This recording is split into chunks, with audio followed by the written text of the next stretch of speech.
She died within hours from overheating, possibly caused by a failure of the central R7 sustainer to separate from the payload. The true cause and time of her death were not made public until 2002. Instead, it was widely reported that she died when her oxygen ran out on day 6. Or, as the Soviet government initially claimed, she was euthanized prior to oxygen depletion. Who am I talking about? I'm talking about Laika. Laika is a dog, according to Wikipedia. Wikipedia is a website. I am a human.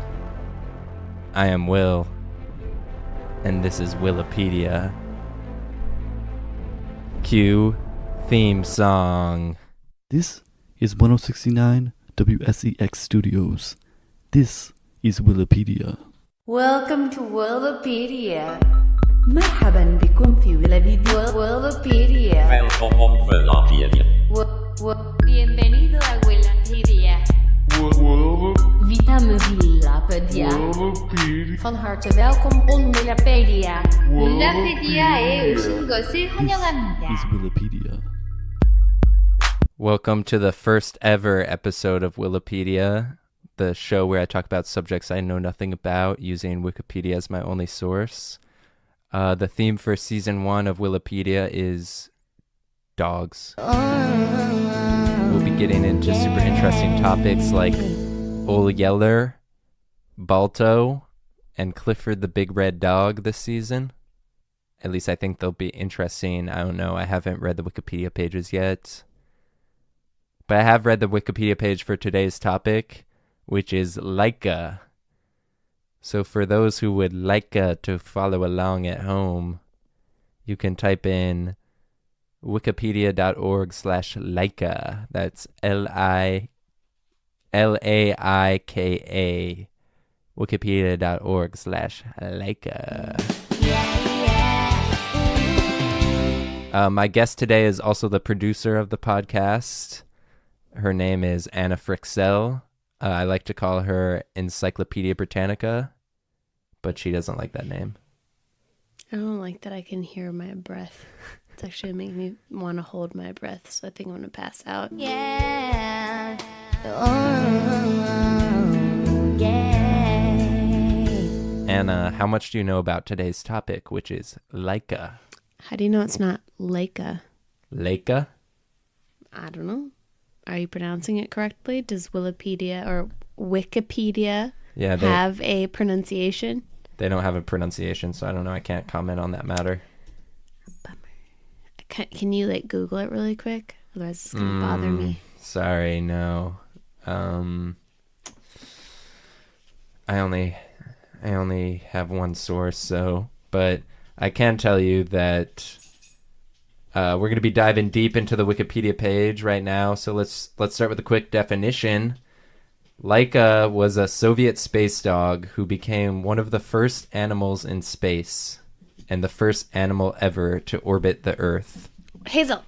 Hey. Hey! And our own dog is the first dog ever to rip up the sound equipment, or the foam. Probably it fell off right there. Anyways, so Laika was selected to be an occupant of the Soviet spacecraft Sputnik 2, which was launched into outer space on 3 November 1957, which I can only assume means November 3rd, 1957. Wait, so she was an untrained dog they just pulled up off the street? Yep. And were just like, here, go to space? Pretty much, but what we're about to get into is kind of the story of how these Soviet scientists trained her, kind of how they train astronauts. So she's kind of became a hero, but she was essentially sent on a suicide mission because she, as you heard in the intro, she died a couple of hours into the flight. She was meant to survive a lot longer, but she was always meant to die.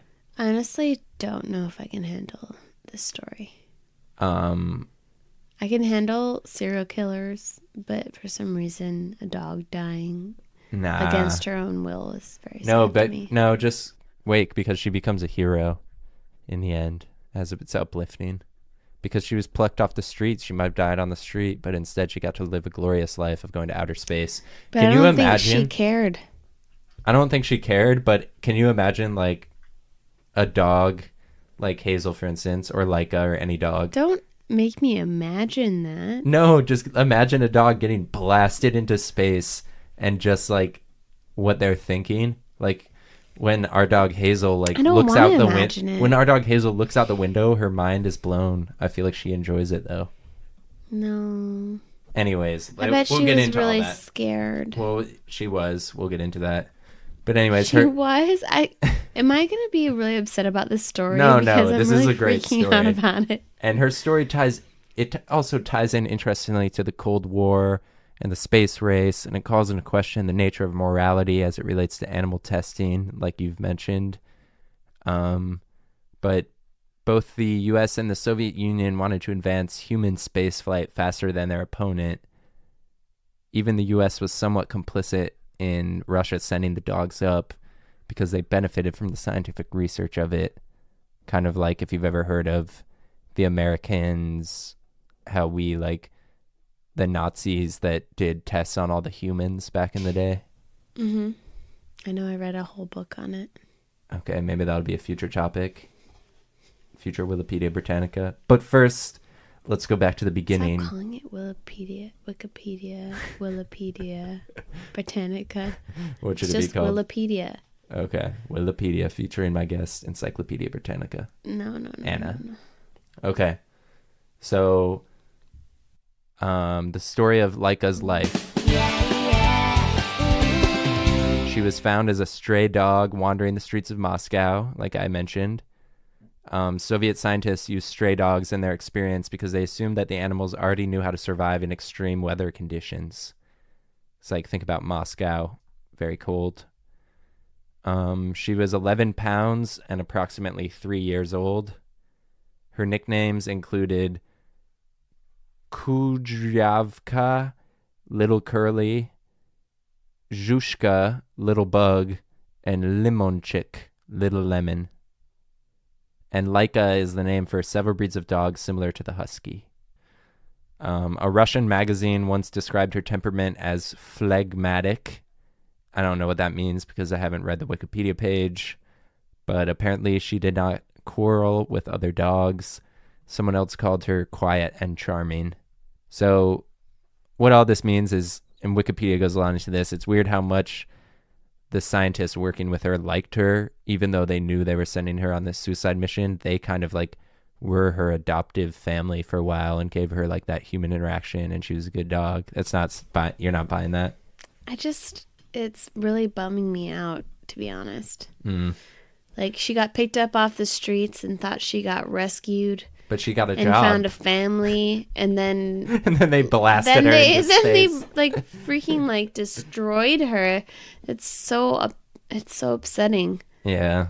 I can't like, and also like for the viewers at home, Hazel is also sitting in Will's lap, looking at me, and I'm just like, I can't imagine working with a creature and knowing that I was gonna basically murder them in like a month, Yeah, I couldn't do it, and that's awful to me. And so this whole story to me is kind of just like upsetting. So Laika's trainer Oleg Gazenko said in 1998, "Work with animals is a source of suffering to all of us. We treat them like babies who cannot speak. The more time passes, the more I'm sorry about it. We shouldn't have done it. We did not learn enough from the mission to justify the death of the dog." So are we going to get a live cry on the mic? No. In order to train the dogs, they were kept in progressively smaller cages for periods of up to 20 days. I don't know if I can listen to this. Well, all right, let me fast forward. yeah, Okay, another I scientist. can't listen to Here we how go, here she we was go. tortured. Here we go. Here we While go. I said, staring at my listen dog. to this. This is cool.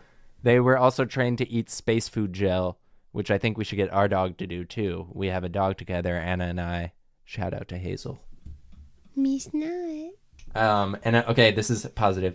Another scientist who worked with Laika Dr. Vladimir Yazdowski took Laika home to play with his children. He said, "I wanted to do something nice for her. She had so little time left to live." I can't deal with this story, Will. It's like a Russian Why tragedy. would you pick this story? It's like kind of the worst story of all time, and I'm sad that I have to know it. So they knew she was going to die, but they still did as much as possible to see how they could prepare for her flight and make her as comfortable as possible. It's messed up that they use the dog, but the way they've honored her since shows they're not totally heartless like we might make them out to be. Why didn't they just send like a mouse? Oh, they did. They sent a monkey too, I think. Why'd they have to send a dog? So they did a surgery on them, and on Laika? Yeah, and they attached like sensors to measure her and stuff. And they shot her up into space from Kazakhstan. And then they were trained. Kazakhstan? Kazakhstan, sorry. Kazakhstan? Wikipedia doesn't say how to pronounce it. Kazakhstan. But that's why I have my wife. And yeah, the dogs were trained to be accustomed to the feeding system within the rockets. And then I wrote, again, good training throughout all of this. A NASA document claims that Laika was placed in the capsule of the satellite on 31 October 1957, which I assume means October 31st, 1957, which I assume means it was Halloween, which also means it was 3 days before the start of the mission. The temperature was extremely cold, and a hose connected to a heater was used to keep her container warm. Poor little girl. See, the problem with this is that the problem with using dogs of any creature is that they're so trusting of humans that to betray a dog means you are like the worst human of all time. And one of the technicians who prepared the capsule for final liftoff stated that after placing Laika in the container and before closing the hatch, we kissed her on the nose and wished her bon voyage, knowing that she would not survive the flight. But I feel like it's like people put dogs down and stuff, and if she was a street dog, she might have got put down anyways. So it's I don't think anybody should put dogs down. I know, I understand that, but it's like for what the circumstances were, at least she had like a badass mission, and the people around her like loved her. I don't think that mattered to her.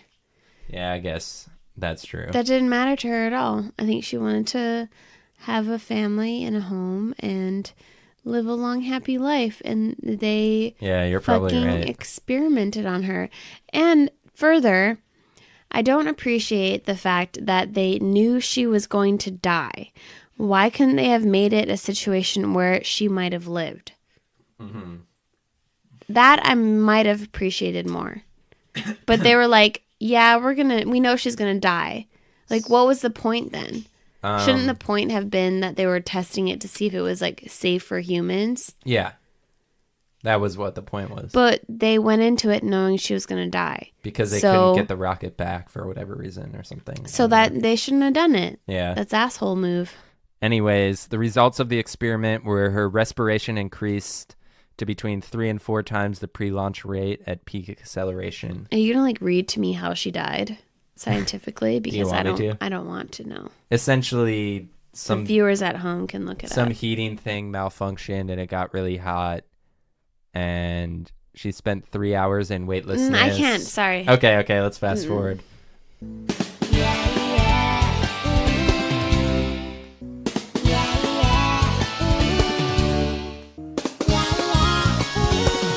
They plan to euthanize her with poisoned serving of dog food. Oh my god. I really honestly And what I wrote on this is, what a way to go out. In some sense, only a dog could be trained this well to be an astronaut. Dogs were the first astronauts. In 1957, also, this wasn't thought of strange at all, because dogs were more like test subjects that could just be blasted out into the universe. But in the UK, the National Canine Defense League called for all dog owners to observe a minute's silence. Some animal rights groups protested at Soviet embassies. But lab researchers in the U.S. actually helped out and offered support for the Soviets with their tests. And the Soviet media never questioned the decision to use dogs in their tests. Of course they didn't. In Russia, Laika is memorialized in the form of a statue and a plaque at Star City, Russia. the Russian cosmonaut training facility. She's on the Monument of Conquerors of Space. In 2008, she got another monument. There's Hazel, our dog, barking. She's been on envelopes, stamps, cigarettes, and matches. Now they're just like monetizing off of this poor dog. Yeah. For other dogs. You know what? Right. Russia didn't deserve Laika, and and actually to take it further, humans didn't deserve Laika. That poor creature. Well, then it doesn't bring up to the fact of like, what's the point of even leaving space, and why are we messing with the reality, the balance of the universe, and blasting like dogs into space? Now we know that there's no way that we can actually like find another planet to live on in time to escape the destruction of our own. Yeah. What's the point of it all? Exactly. So, in conclusion... So you want to get married or what? Yeah. In conclusion, China's winning the space race these days. And now it's time for See Also. See Also, Animals in Space is a topic on Wikipedia. And here's a fun fact. 2 bulldogs were launched on a one-way mission to the orbiting frog Otolith satellite on 9 November 1970, which I assume means November 9th, 1970, to understand more about space motion sickness. And that's the episode. Thank you to everyone for tuning in.